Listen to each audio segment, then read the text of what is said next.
नमस्कार दोस्तों, welcome to value addition. दोस्तों वैल्यूडेशन में आज मैं आपके लिए लाया हूं इलाहाबाद हाई कोर्ट का एक ऐसा जजमेंट जहां पर 425 से ज्यादा लोगों को हायर पेंशन मिलने वाली है। दोस्तों एचएएल के मतलब कि हिंदुस्तान एरोनॉटिक्स लिमिटेड के कुछ एक्स एम्प्लॉयज थे जिनके form Lucknow regional PF commissioner EPFO ने रिजेक्ट कर दिए थे। और दोस्तों इसी के लिए वो लोग इलाहाबाद हाई कोर्ट में पिटीशन दायर करने के लिए गए थे, जिसका रिजल्ट अब जाके 8 मई 2026 को आया हुआ है।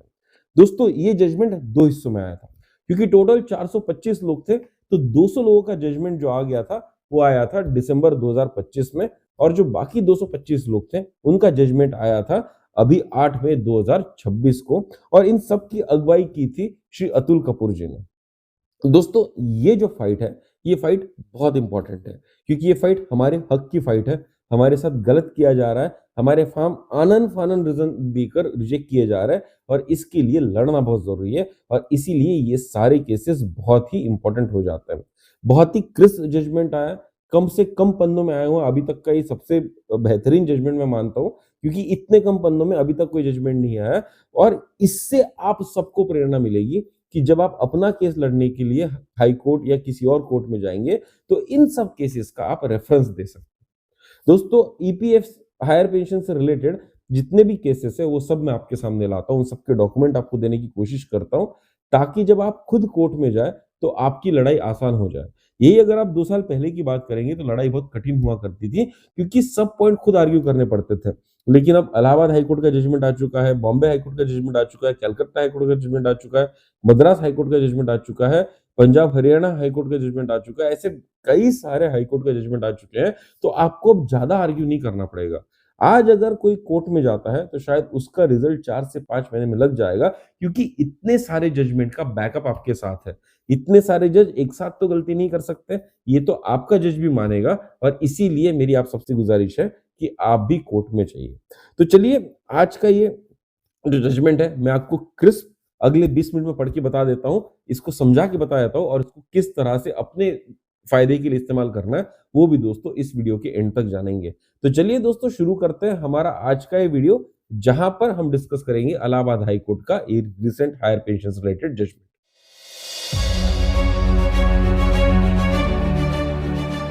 दोस्तों वैल्यूएशन में हमारी कोशिश रहती है कि हायर पेंशन से रिलेटेड जो भी अपडेट आए वो हम आपको तुरंत तुरंत में दे। इसके लिए जो भी डेटा कलेक्ट करना पड़े, जिस तरह की नेटवर्किंग करनी पड़े, हम करते हैं और वो इन्फॉर्मेशन आपके सामने लाते हैं, ताकि आप अपडेटेड रहे कि आपके हक की लड़ाई किस तरह से चल रही है। लेकिन दोस्तों हम जब आपके हक की लड़ाई लड़ रहे हैं तो ये आपका भी कर्तव्य बन जाता है कि आप भी हमारे यूट्यूब चैनल को सब्सक्राइब करें। दोस्तों हायर पेंशन के ऊपर बात करने वाले बहुत कम चैनल बचे हुए। इनफैक्ट मुझे तो लगता है कि वैल्यूएशन एकमात्र चैनल है जो आपकी लड़ाई को आगे ले जा रहा है। तो आपको भी इस लड़ाई में कंट्रीब्यूट करना चाहिए और चैनल को सब्सक्राइब करना चाहिए। और आपको अगर हमारा कंटेंट पसंद आ रहा है तो लोगों के साथ में शेयर करना चाहिए। अगर आपको मेरी इस बात में दम लगता है तो दोस्तों जरूर सब्सक्राइब कीजिए हमारा चैनल वैल्यू एडिशन। ये मेरी आपसे गुजारिश है, क्योंकि होता यह है दोस्तों कि बहुत मेहनत से हम ये वीडियो बनाते हैं, और जब आपका साथ मिलता है तो हमको दोहरा मोटिवेशन आता है। और उसी मोटिवेशन की खातिर हम आपसे गुजारिश कर रहे हैं कि अभी तक अगर आपने चैनल को सब्सक्राइब नहीं किया तो जरूर सब्सक्राइब कीजिए। तो चलिए देखते हैं आज का हमारा जजमेंट। दोस्तों जैसे कि आप स्क्रीन पर देख पा रहे हैं, ये जो जजमेंट आया, ये जजमेंट आया हाई कोर्ट ऑफ इलाहाबाद, शायद लखनऊ ब्रांच से आया हुआ है, जिनका लखनऊ बेंच होता है वहां से आया हुआ है। इसकी डिलीवरी हुई है जजमेंट की 8/5/2026 को। और दोस्तों इसमें आप देखेंगे 25-25 की ग्रुप बनाकर, ऐसे टोटल 9 ग्रुप्स है दोस्तों। तो टोटल मिला के 225 लोगों को यहाँ पर जजमेंट मिला है। इसी का जो पहला हिस्सा था, जो अतुल कपूर जी ने खुद यहाँ पर केस लड़ा था, वो लड़ा था दिसंबर में, और उसका रिजल्ट दिसंबर में आ चुका था। ये जो उनके बाकी साथी है, सुनील कुमार मेहरोत्रा जी, पंकज मिश्रा जी, विजेंद्र प्रकाश तिवारी जी, ये सब लोगों ने आगे जाकर अभी अपना केस लड़ा है, और इनका रिजल्ट आया है 8/5/2026 को। और दोस्तों ये बहुत सराहनीय एफर्ट है, क्योंकि जब तक हम हमारी हक की लड़ाई लड़ेंगे नहीं, तब तक हमको जस्टिस मिलेगा कैसे। और यहाँ पर अगर आप देख रहे होंगे, इन सबके जो वकील हैं, जो पिटिशनर्स हैं, जो लोग लड़ रहे हैं, जो हमारे साथ ही लड़ रहे हैं, उनके जो वकील है उनका नाम है अंशुमन सिंह राठौड़ और प्रदीप कुमार वत्स। और दोस्तों इन्होंने बहुत बेहतरीन तरह से लड़ा है। ये उनका दूसरा केस है जो हायर पेंशन का उन्होंने जीता हुआ है। दिसंबर में भी जीता था और अभी भी जीता था। अगर कोई चाहता है तो इन वकील को लखनऊ में कांटेक्ट कर सकता है अगर उसको अपनी खुद की केस भी फाइल करनी है तो, क्योंकि अब ये अनुभवी वकील बन चुके हैं। आप इनका फायदा लेकर भी, इनका साथ लेकर भी अपना केस लड़ सकते हैं और अपने लिए भी एक फेवरेबल जजमेंट ला सकते हैं। तो दोस्तों यहाँ पर जो हमारे जज थे उनका नाम था ऑनरेबल श्री प्रकाश सिंह जे, और प्रकाश सिंह जे कहते हैं कि since identical questions are involved for adjudication in the present petition and the other connected petitions, therefore all the writ petitions are being decided collectively. अब दोस्तों यहाँ पर हुआ ये था कि 25-25 लोगों ने अपना अपना रिट पिटीशन डाला था। जज साहब ने उन सबको एक साथ मिलाकर एक जजमेंट देने की बात की है। The petitioners have preferred the writ petitions, being aggrieved that the claims of petitioners for payment of higher pension on their joint option has been rejected. ये petition क्यों डाला गया है? क्योंकि लोगों का हायर पेंशन का जो एप्लीकेशन था वो रिजेक्ट कर दिया, इसीलिए पिटीशन डाला गया है। अब दोस्तों जो ब्रीफ है इस केस का, वो ब्रीफ ये है कि ये सारे जितने भी लोग हैं, ये HAL मतलब कि हिंदुस्तान एरोनॉटिक्स लिमिटेड लखनऊ के मेंबर रह चुके हैं और वहां से अब ये लोग रिटायर हो चुके हैं। दोस्तों ये सारी इंफॉर्मेशन पब्लिक फोरम में है, इसलिए यहाँ पर किसी का भी नाम लेने से कोई दिक्कत नहीं होनी चाहिए, क्योंकि पब्लिक फोरम में आ चुकी है। इसीलिए मैं यहाँ पर कह रहा हूँ कि सारे एम्प्लॉयज जो थे HAL लखनऊ के एम्प्लॉयज थे जो यहाँ से रिटायर हो चुके हैं, और दोस्तों इन सब ने EPF में अपना अपना कंट्रीब्यूशन दिया है, और खासियत है कि सारा कंट्रीब्यूशन इन्होंने अपनी एक्चुअल बेसिक प्लस DA पर दिया है। मैं यहाँ पर प्रोविडेंट फंड की बात कर रहा हूँ। प्रोविडेंट फंड में इन्होंने जिंदगी भर जो अपना कंट्रीब्यूशन दिया है वो एक्चुअल बेसिक के 12% पर दिया है, लेकिन जो EPS में कंट्रीब्यूशन दिया है वो एक्चुअली इन्होंने 15,000 की सीलिंग तक दिया है। तो ये फैक्ट बहुत इंपॉर्टेंट है, क्योंकि इससे पता चलता है कि एक कंपोनेंट EPF में एक्चुअल बेसिक प्लस DA पर गया हुआ है और एक कंपोनेंट सिर्फ और सिर्फ सीलिंग पर गया हुआ है। और ऐसा क्यों हुआ था?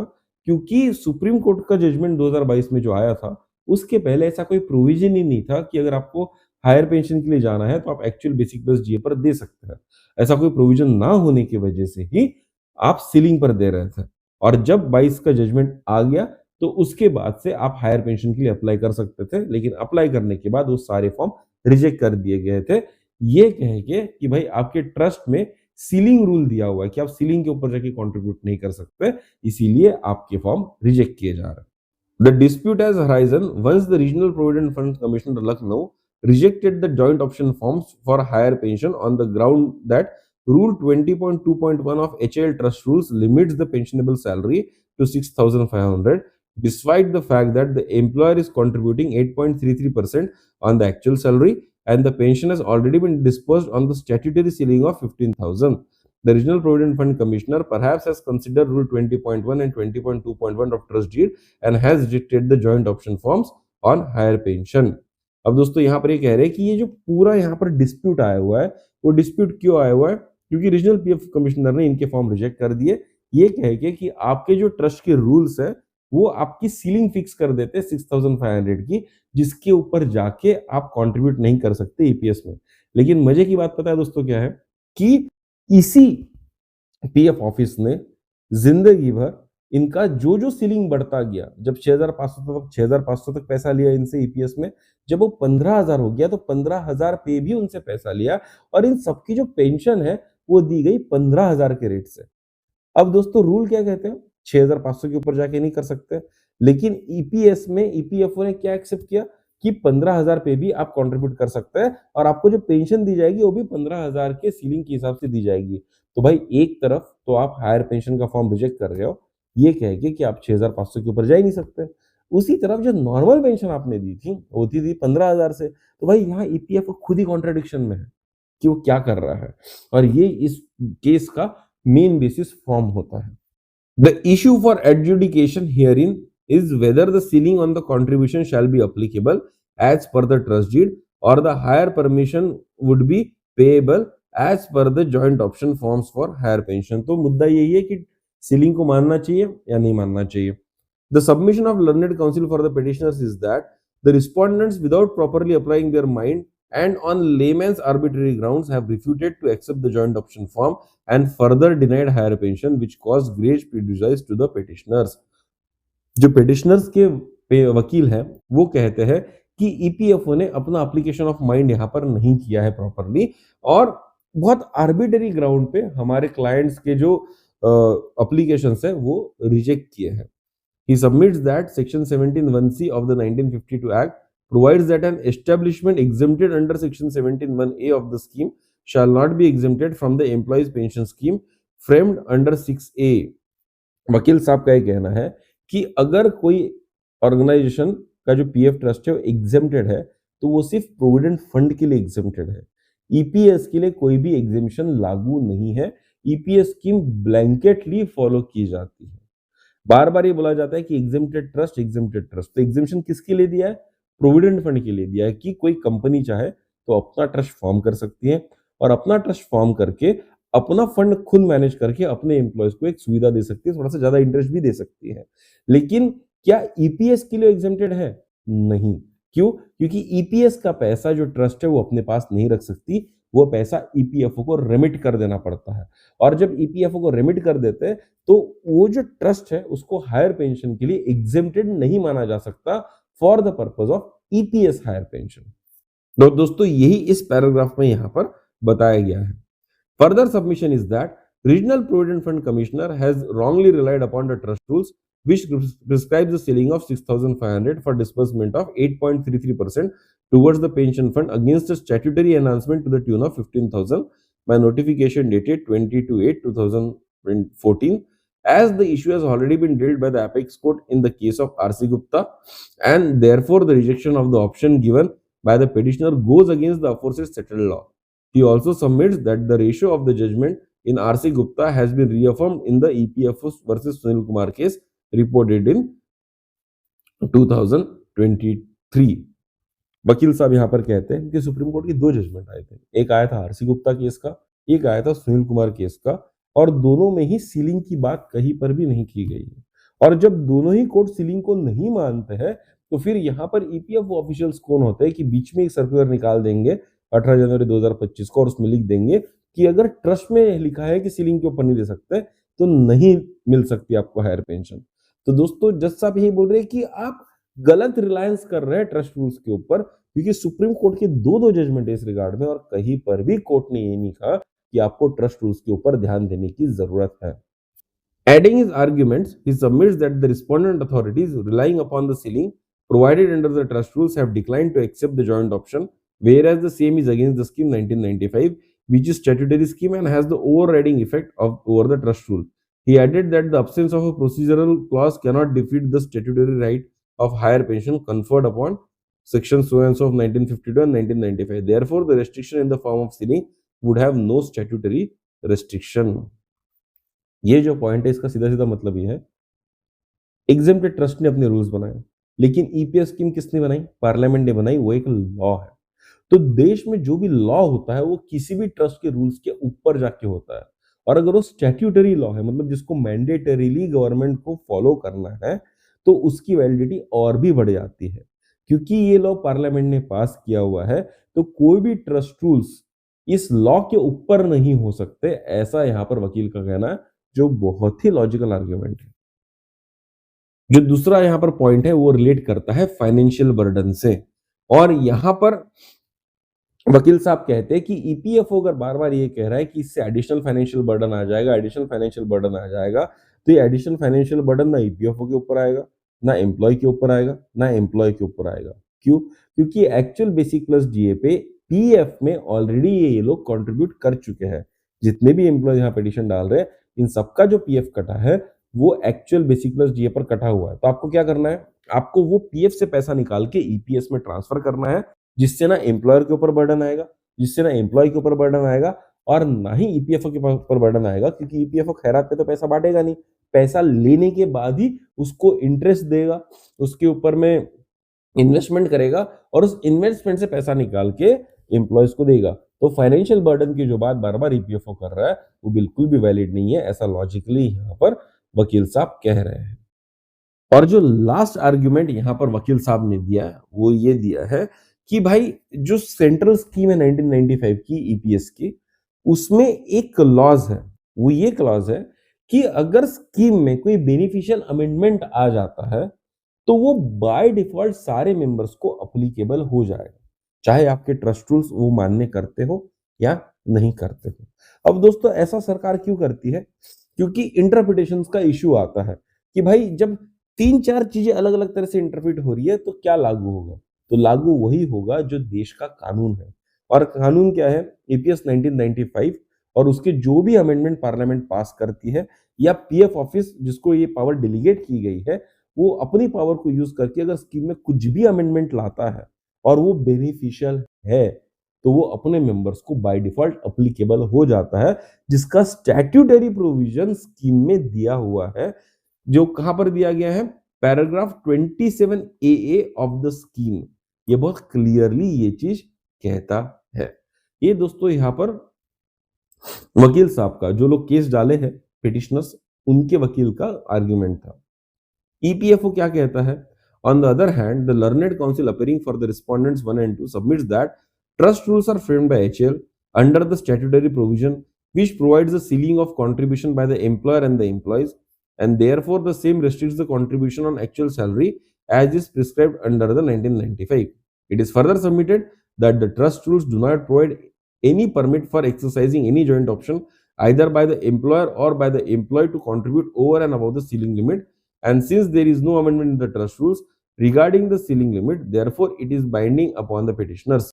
He submits that there is no conflict between the Act 1952 and the Rules 1995, that the trust rules permit to contribute only on the ceiling limit provided under the Act 1952, and therefore submission is that there is no illegality or informality in the decision making of authority, as the same has been taken in complete adherence to the judgment on other order passed by apex court. यहाँ पर जो EPFO और सरकार के वकील है, वो कहते हैं कि ट्रस्ट के जो रूल्स थे एचएल के एम्प्लॉयज ने मिलके सहमति के साथ बनाए थे और इस पे कोई कॉन्ट्राडिक्शन नहीं है कि भाई वो ईपीएस स्कीम से अलाइंड नहीं है या ईपीएफ स्कीम से अलाइंड नहीं है, बिल्कुल परफेक्टली अलाइंड है। स्कीम से ही बनकर, एक्ट से ही बनकर, कानून से ही बनकर ट्रस्ट रूल्स बनाए गए और पूरी सहमति के साथ बनाए गए। और जब सहमति ये आई थी कि 6,500 के ऊपर आप कॉन्ट्रीब्यूट नहीं कर सकते, तो अब आप लोग हायर पेंशन क्यों मांग रहे हैं? ऐसा आर्ग्यूमेंट यहाँ पर इन्होंने दिया है। और इन्होंने एक बहुत इंपॉर्टेंट बात पता है क्या की है? हमने जो भी एक्शन लिया आपका फॉर्म खारिज करने का ट्रस्ट रूल के बेसिस पर, ये सुप्रीम कोर्ट की जजमेंट के खिलाफ जाता ही नहीं है। और मजे की बात ये है कि सुप्रीम कोर्ट की जजमेंट ट्रस्ट रूल की बात कभी की ही नहीं है। सुनते आगे क्या कहा जा रहा है। Mr. P.K. Sinha, the learned counsel appearing for HAL, submits that the employer has already been agreed for joint option for the payment of pension on higher pay to the petitioners' employees within the prescribed time frame, and the contribution has been deducted from the pay of the petitioners accordingly. Therefore, there would be no extra financial burden upon the employer or employees at this stage. He submits that the trust rules would not come in the way of mandate of Act 1952 as well as the scheme 1995, and therefore the petitioners are entitled for higher pension as per the actual deduction on actual pay of petitioners. अब दोस्तों ये जो stance यहाँ पर HL ने लिया बहुत ही beautiful stance है, बहुत ही वेलफेयर ओरिएंटेड स्टांस है, अपने एम्प्लॉय का साथ देने वाला स्टांस है और यहाँ पर एचएल की तारीफ करनी होगी, बिल्कुल बनती है, क्योंकि कितना क्लियर शब्दों में इन्होंने कहा है कि भाई हमारे जितने भी एम्प्लॉयज हैं उन्होंने एक्चुअल बेसिक प्लस डीए पर पीएफ में कंट्रीब्यूट कर दिया है और एम्प्लॉयर ने अपनी सहमति दे दी है कि हमारे लोगों को अगर हायर पेंशन मिल रही है तो हमको इससे कोई दिक्कत नहीं। उन्होंने जॉइंट ऑप्शन फॉर्म सबमिट कर दिए। जिस दिन इनको हायर पेंशन मिलनी होगी और जिस दिन इनका कॉन्ट्रीब्यूशन ट्रांसफर करना होगा, अगर वो पैसा एचएल के पास है तो एचएल अपने फंड से निकाल के एपीएस को ट्रांसफर कर देगा, और अगर एचएल के पास नहीं है तो अपने एम्प्लॉयज को गुजारिश करेगा कि वो पैसा ट्रांसफर कर दे। इससे ना एचएल को बर्डन आने वाला है, ना एम्प्लॉय को बर्डन आने वाला है, और एचएल पूरे पुख्ता तौर पर अपने एम्प्लॉयज के साथ खड़ा है कि भाई अगर इनको हायर पेंशन मिलती है तो एचएल को कोई भी ऑब्जेक्शन नहीं है। और ये बहुत ही बेहतरीन स्टांस है। इनफैक्ट इतने क्लैरिटी के साथ आज तक मैंने किसी और ऑर्गेनाइजेशन को नहीं देखा जिसने इतने क्लैरिटी के साथ अपने लोगों का साथ दिया हो, अपने लोगों के भले के लिए कुछ काम किया हो, और ये बहुत ही बढ़िया स्टांस है। अब दोस्तों ये जो पॉइंट नंबर 14 है, यहां से जज साहब का ऑब्जर्वेशन शुरू हो जाता है। जज साहब क्या कहते हैं? When this court examines the facts, matter in facts and law, it reveals that there is no dispute that petitioners have been the employees of HAL. तो ये लोग HAL के एम्प्लॉयज है, इसमें कोई भी डिस्प्यूट नहीं है। It is also admission between parties that the contribution of the employees and the employer have been deducted on their actual salary. किसी पार्टी को ऑब्जेक्शन नहीं है कि उनके एक्चुअल सैलरी के ऊपर कॉन्ट्रीब्यूशंस डिडक्ट हुए थे। It is also undisputed that the employer has no objection if the petitioners are paid the higher pension. है ना? तो इन्होंने बहुत क्लियर कह दिया कि एम्प्लॉयर को भी कोई दिक्कत नहीं है, कोर्ट ने पक्के तरह से ऑब्जर्व कर लिया। अब दोस्तों यहाँ पर जज साहब कहते हैं कि अगर हम ट्रस्ट रूल को देखें एचएल के, तो उसमें 2-3 पैराग्राफ है, 20.1, 20.2 और 20.2.1 एंड 20.2.2। अब दोस्तों ये जो 20.2.1 है, ये एक्चुअली सीलिंग की बात करता है 6500 की। ये जज साहब यहाँ पर नोट कर रहे हैं। और दोस्तों जज साहब यहाँ पर क्या कर रहे हैं, यहाँ पर वो सारे प्रोविजन जो एचएल के ट्रस्ट रूल्स में है, जो ईपीएस सेलिंग करते हैं, उसको यहाँ पर नोट कर दे रहे हैं कि भाई इन इन प्रोविजंस के तहत ईपीएस में कंट्रीब्यूशन होता था। हम जज साहब यहाँ पर कह रहे हैं कि भाई आरसी गुप्ता केस में कोई भी डेडलाइन नहीं सेट की थी कि आप कब हायर पेंशन के लिए अप्लाई कर सकते हो, और इसीलिए ये हायर पेंशन का जो अप्लीकेशन किया है, इसको रिजेक्ट नहीं किया सकता। In the sense, reject in the sense कि भाई आप अप्लाई नहीं कर सकते, आप इनएलिजिबल हो, ऐसा नहीं कहा सकता। आप बिल्कुल एलिजिबल हो, टाइम फ्रेम नहीं था। तो आरसी गुप्ता केस में भी बात हुई थी, सुनील कुमार केस में भी बात हुई थी, तो आप एलिजिबल हो, ये भी यहाँ पर प्रूव होता है। उसी का दोस्तों यहाँ पर जो कोर्ट केस के एक्सेप्ट्स होते हैं, वो यहाँ पर इन्होंने बताया कि भाई क्या क्या प्रोविजंस थे, वो हम यहाँ पे बता रहे हैं। तो हम वो डिटेल में नहीं पढ़ेंगे, उसकी जरूरत नहीं है हमको। जज साहब कह रहे हैं यहाँ पर कि आरसी गुप्ता केस में बहुत क्लियर तरीके से कोर्ट ने कहा था कि भाई अगर कोई भी व्यक्ति हायर पेंशन का फॉर्म भरना चाहता है तो भर सकता है, उसकी कोई भी कट ऑफ डेट नहीं है। एंड लोग अगर चाहे तो अपना जो डिफरेंशियल कंट्रीब्यूशन है, जो हायर पेंशन पे होना चाहिए था और जो सीलिंग पे हुआ है, वो डिफरेंशियल कंट्रीब्यूशन ईपीएफओ को ट्रांसफर कर सकता है और उनको हायर पेंशन दी जाएगी। तो दोस्तों जज साहब ने जो पहला इशू था एलिजिबिलिटी का, वो यहां पर सॉर्ट आउट कर दिया कि लोग एलिजिबल तो है हायर पेंशन का फॉर्म भरने के लिए। अब जो दूसरी बात आती है, जो ट्रस्ट रूल की बात आती है, वहां पर जज साहब कहते हैं, now coming to another reason which has been assigned by the regional provident fund commissioner is that since rule 20.1 and 20.2.1 of trust rules made under the act of 1952 provide the cap limitation, and therefore the joint option for higher pension, higher contribution of salary has been rejected. It is worth noting that the Rule 38 of the Trust Rule says that the more beneficial scheme shall be made applicable to the employees.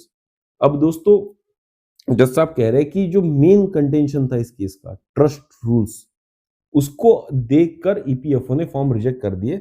लेकिन उसी trust rule में एक rule number 38 है। वो rule number 38 पता है क्या कहता है? रूल नंबर 38 कहता है कि अगर ट्रस्ट रूल में किसी भी तरह का अमेंडमेंट आ जाता है या अमेंडमेंट नहीं आता है, या ट्रस्ट रूल में कुछ भी लिखा है और ईपीएस स्कीम है, ईपीएस स्कीम में कुछ अमेंडमेंट आ जाता है। अब ये जो दो चीजें हैं, एक ईपीएस स्कीम और उसके अमेंडमेंट, और ट्रस्ट रूल्स और उसके अमेंडमेंट, अगर इन दोनों में कहीं पर कॉन्फ्लिक्ट आ जाता है, तो कॉन्फ्लिक्ट आता है तो क्या प्रिवेल करेगा, किस चीज को मानना चाहिए? तो डेफिनेटली मानना किसको चाहिए? जो कानून है, जो स्कीम है, उसको मानना चाहिए। यही एचएल के ट्रस्ट रूल में बहुत स्पष्ट शब्दों में लिखा हुआ है।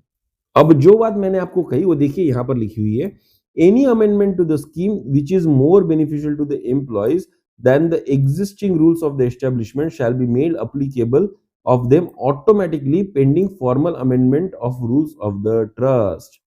ईपीएस स्कीम में अगर कुछ भी अमेंडमेंट हो जाता है जो ज्यादा बेनिफिशियल है than the existing rules of the establishment, then automatically वो अप्लीकेबल हो जाता है। बस ट्रस्ट रूल्स को थोड़ा सा अमेंड करना पड़ेगा। तो अमेंड करने की ताकत यहाँ पे ट्रस्ट रूल्स खुद ही देती है। और दोस्तों यहाँ पर जज साहब कहते हैं, the rule 42 speaks about the overriding effect and it says that if the trust rules are silent on any matter the provisions of the scheme will prevail. इसी ट्रस्ट रूल जिसकी दुहाई देखिए ईपीएफओ फॉर्म रिजेक्ट कर रहा है, उसी trust rule में एक और प्रोविजन है कि अगर किसी बात पे ट्रस्ट रूल साइलेंट है, वहां पर नहीं मेंशन किया गया है, तो provisions of the scheme will prevail. जो स्कीम में दिया है वही प्रिवेल करेगा। Thereafter, the rule 42.2 provides that if any provision of the rule conflicts with any provision of the scheme 1952, the latter shall always deem to prevail. अगर कहीं contradiction आ जाता है रूल्स में तो क्या प्रिवेल करेगा? स्कीम प्रिवेल करेगी। Rule 42.3 also talks about the question that with respect to more beneficial scheme will be decided by Regional Provident Fund Commissioner। और ये हक देने क्या कि भाई कौन सी चीज प्रिवेल करेगी, ये कौन डिसाइड करेगा? रीजनल प्रोविडेंट फंड कमिश्नर यहाँ पर प्रिवेल करेगा और वही डिसाइड करेगा। अब दोस्तों यहीं पर जज साहब ने रूल्स पढ़कर बताया है। From bare perusal of the opposite provisions it is called out that while the framing trust rule the framers were aware of focusing to adopt the more beneficial scheme for member employees, and further in case of any less beneficial provisions of the rules than the scheme there is deeming provision that the provision of scheme shall prevail। तो जिन लोगों ने भी ये trust rule बनाए थे, उन्होंने बात ध्यान में रखी थी कि सामने जाके स्कीम में बेनिफिशियल अमेंडमेंट आ सकता है और वो बाय डिफॉल्ट हमारे मेंबर्स को एप्लीकेबल होने चाहिए, और इसी के लिए इस तरह के रूल्स इन्होंने बनाए थे, जो एक बहुत अच्छा कदम था। अब दोस्तों ये जो पैराग्राफ है, सबसे इंपॉर्टेंट पैराग्राफ है यहाँ पर। जज साहब कहते हैं, in fact the act of 1952 as well as the scheme of 1995 amended time to time envisaged the beneficial provisions to the employees of the respondent department and other establishments. The ceiling which has been prescribed under the rules of trust made under the act, if contrary to the object of beneficial scheme, would be unsustainable to that extent as same is less beneficial.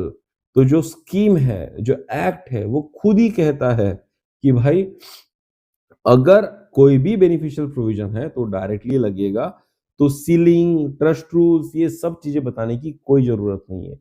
अगर apex court ने मान लिया है कि higher pension देनी है, scheme इसको allow करता है और वो बेनिफिशियल है, तो फिर ट्रस्ट रूल, सीलिंग, विलिंग कुछ भी मैटर नहीं करता है। यही यहां पर इन्होंने कहा है, इट वुड बी अनसस्टेनेबल। उसके ऊपर जो आप रिलायंस दे रहे बार बार की ट्रस्ट रूल, ये अनसस्टेनेबल है। जज साहब कहते हैं, otherwise the scheme of 1995 has also got statutory strength and provisions of the trust rules would have no overriding effect over to the sphere of the intent and object of the promulgation of 19 Act 1995, 1952 and scheme of 1995 की जो scheme बनी है, ये scheme, उसमें statutory ताकत है, उसमें कानूनी ताकत है, और कोई भी ट्रस्ट रूल उसको ओवरराइड नहीं कर सकता। In the view of the aforesaid submissions and discussion, this court finds merit in the writ petition. Ergo, the present writ petition, including the connected writ petitions having identical issues, are hereby allowed, and the orders under challenge in all the connected writ petitions are squashed. तो दोस्तों, इन सब मुद्दों को मद्देनजर रखते हुए जज साहब यहाँ पर कहते हैं कि जो रिट पिटीशन इन लोगों ने दायर किया उसको मंजूर किया जाता है, और जितने भी रिजेक्शन के ऑर्डर आए थे उन सबको स्क्वैश कर दिया जाता है। It is directed that the respondent number 2 shall take fresh decision in light of the observations made hereinabove and the prevalent laws. Shri Prakash Singh J, जो हमारे जज साहब थे यहाँ पर, श्री प्रकाश सिंह जे, इन्होंने बहुत ही बेहतरीन फैसला दिया है और ईपीएफ को डायरेक्ट किया है कि फिर से एक बार डिसीजन लीजिए और हायर पेंशन यहाँ पर डिस्पर्स कीजिए। अब दोस्तों, ये लड़ाइयाँ सिमिलर टाइप की लड़ाई है। अगर आप देखेंगे, सारे court cases on similar lines लड़े जा रहे हैं, और ये बात यही प्रूव कर रहा है कि सारी लड़ाइयाँ सिमिलर आर्गुमेंट पे लड़ाई जा रही है, और सारे लड़ाइयों के जितने भी रिजल्ट आ रहे हैं वो सारे सिमिलर आ रहे हैं।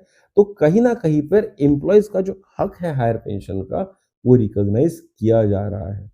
दोस्तों, सारे जजमेंट ईपीएफओ चैलेंज करेगा ही करेगा, क्योंकि ईपीएफओ ने एक पॉलिसी बना ली है कि लिटिगेट करेंगे जब तक लोग मर नहीं जाएंगे। इसको कहते हैं लिटिगेशन टिल एट्रिशन, कि भाई लोग जब तक मर ना जाए तब तक लिटिगेट करते रहो, केस लड़ते जाओ, लड़ते जाओ, लड़ते जाओ, एक दिन लोग मर जाएंगे और उसके बाद में सारे केस बाय डिफॉल्ट दफा हो जाएंगे। और ईपीएफओ का हक है ये करने का, ईपीएफओ को हक है। लेकिन गवर्नमेंट ऑफ इंडिया के ऐसे भी डायरेक्टिव आए हैं कि जहां पर मैटर ऑलरेडी सेटल हो चुका है उसको बार बार लिटिगेट ना किया जाए। और ये पता डायरेक्टिव क्यों दिए थे गवर्नमेंट ऑफ इंडिया ने? ये डायरेक्टिव इसलिए दिए थे क्योंकि जो लिटिगेशन लड़ा जाता है, किसके पैसे से लड़ा जाता है? आपके और मेरे पैसे से लड़ा जाता है, टैक्स पेयर के मनी से लड़ा जाता है। जो एडमिनिस्ट्रेटिव चार्जेस हम भर रहे हैं पेंशन को मैनेज करने के लिए, उससे लड़ा जाता है। मतलब हमारा ही पैसा यूज करके हमारे मैटर पे बार बार आप लिटिगेशन कर रहे हैं और वेट कर रहे हैं कि लोग मर जाए ताकि हायर पेंशन देनी ना पड़े। तो जब गवर्नमेंट का ऐसा डायरेक्टिव आ चुका है तो ईपीएफओ उस डायरेक्टिव को क्यों फॉलो नहीं कर रहा है? क्यों इस बात पे फोकस नहीं है कि क्यों इतना लिटिगेशन किया जा रहा है? अरे जब 4-4, 5-5 हाई कोर्ट ने आपके खिलाफ जजमेंट दिया तो मान लो यार कि आप कहीं तो कुछ तो गलत कर रहे हो, और आप मान नहीं रहे हो तो फिर आपका इंटेंट थोड़ा सा यहाँ पर चैलेंजेबल हो जाता है, आपका इंटेंट क्वेश्चनेबल हो जाता है। और कोई बात नहीं, अगर केस लड़नी है तो केस लड़ी जाएगी।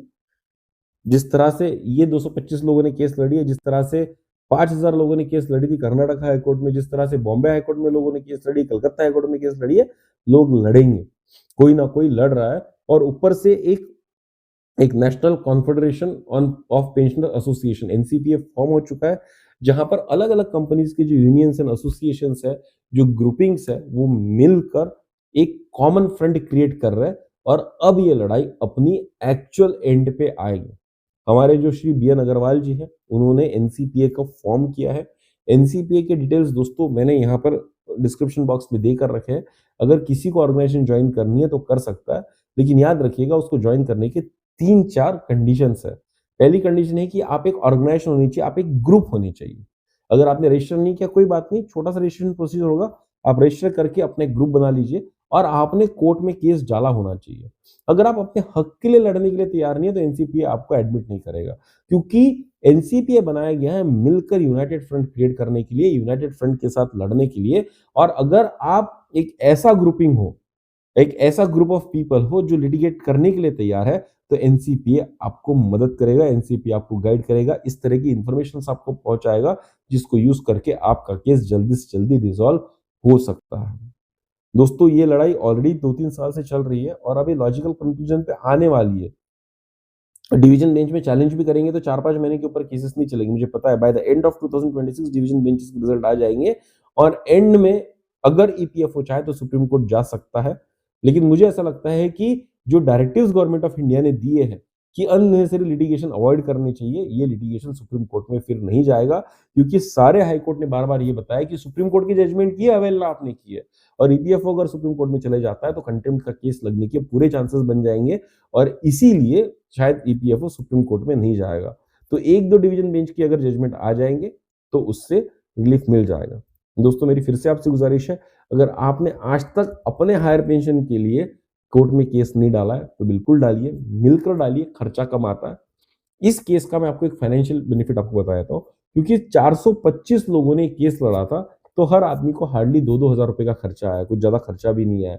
ये होती है ग्रुपिंग की ताकत, ये होती है जब आप एनसीपीए ज्वाइन करेंगे तो उससे जो आपको फायदा मिलेगा वो फायदा, क्योंकि अकेले अगर आप लड़ेंगे तो 25 से 30 हजार रुपए आपको लग जाएंगे, लेकिन अगर आप मिलकर लड़ेंगे तो 1600 से 2000 के रेट में आपका काम हो जाएगा, क्योंकि वकील को तो उसकी फीस अच्छी खासी मिल जाएगी और वो आपकी केस और मोटिवेशन से लड़ेगा क्योंकि उसको ज्यादा पैसा वहां पर ग्रुपिंग के तौर पर मिल रहा है। तो दोस्तों अगर आज तक आपने केस नहीं डाला है तो जरूर केस डालिए, अपने हक की लड़ाई लड़िए, लड़के तो देखिए, ग्रुप में लड़िए, सस्ती भी पड़ेगी। और दोस्तों मोस्ट इंपॉर्टेंट, अगर आज तक आपने हमारे चैनल को सब्सक्राइब नहीं किया है तो जरूर सब्सक्राइब कीजिए। आपको अगर ये वीडियो पसंद आया तो मुझे कमेंट कर कर बताइए। सी बहुत मेहनत की जा रही है आप तक इन्फॉर्मेशन पहुंचाने के लिए, बहुत मेहनत की जा रही है और डॉक्यूमेंट मुझ तक पहुंचाने के लिए ताकि मैं आप तक पहुंचाऊं। और दोस्तों हम एक नेटवर्किंग के तौर पर आपके साथ में ये इन्फॉर्मेशन साझा कर रहे हैं, क्योंकि मुझे ऐसा लगता है कि हायर पेंशन सीनियर सिटीजन का हक है और वो उनको मिलना ही चाहिए। और जब तक वो हक उनको मिल नहीं जाता तब तक ये लड़ाई चलती रहेगी। ये मेरे तरफ से एक समाज सेवा है कि भाई मैं जितनी मदद सीनियर सिटीजन की कर सकता हूँ मैं कर रहा हूँ। और दोस्तों आपसे सिर्फ इतना ही सपोर्ट चाहिए कि आप ऐसे वीडियोस को शेयर कीजिए। आपके दोस्त भले ही इसको देखते हो ना देखते हो, पर कोई 1-2 व्यक्ति होंगे जिनको इन इन्फॉर्मेशन की जरूरत होगी, शायद ये उनके लिए काम का हो सकता है। तो ऐसे वीडियो शेयर कीजिए, उनको भी कहिए कि इस लड़ाई में साथ दीजिए, चैनल को सब्सक्राइब कीजिए ताकि आपकी आवाज़ ज़्यादा से ज़्यादा लोगों तक पहुँचा सके और ज़्यादा से ज़्यादा लोगों की जीती हुई आवाज़ आपके पास पहुँच सके। तो दोस्तों इसी तरह की वीडियो हम आपके लिए लाते रहेंगे और इसी तरह का फाइट हम हमारे हक के लिए देते रहेंगे अगर आपका साथ हमारे साथ है तो चलिए दोस्तों जल्दी मिलेंगे एक नए वीडियो के साथ, एक नए डिस्कशन के साथ। तब तक के लिए सब्सक्राइब करते रहिए हमारा चैनल वैल्यू एडिशन। धन्यवाद।